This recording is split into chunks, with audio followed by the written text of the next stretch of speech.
sa pulpo. Sa CCTV ang pang-hold up ng dalawang lalaki sa isang alahera sa May Kawayan, Bulacan. Ang mga kawatan inabangan at minartilyo ang sasakyan ng biktima. Narito po ang Frontline Report. Sa kuha ng CCTV sa Albateos Street sa May Kawayan, Bulacan, kitang naggit-gitan ang isang motorsiklo at puting sasakyan. Humarang naman sa kalsada ang motor.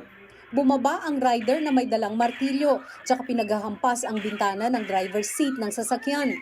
Bigla ring sumulpot ang kasamahan niyang may hawak na baril.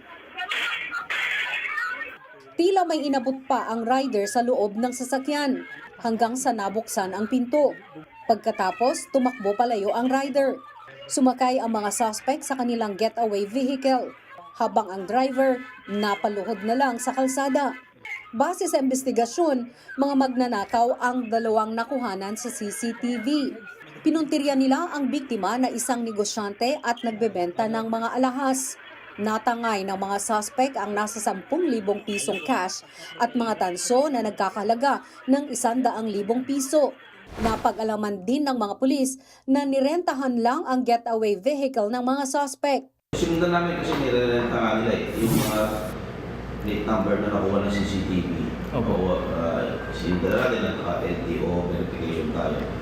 So, nasundan natin na nandun nga sa, kasi kinausap natin yung legitimate na may-ari. Pinasok pa doon sa renting company, yung isang getaway vehicle. Opo. Nakuha naman natin yung mga ginamit mismo sa krimen. So yun ang nangyari. Doon natin na-identify yung isang prospect. At nakilala naman siya ng isang biktima, tinuro siya na yun nga daw tumutok sa kanya ng long firearm. Naaresto ang armadong suspect sa hot pursuit operation sa Valenzuela. 4 pa raw ang sangkot sa krimen at tinutugis na sila.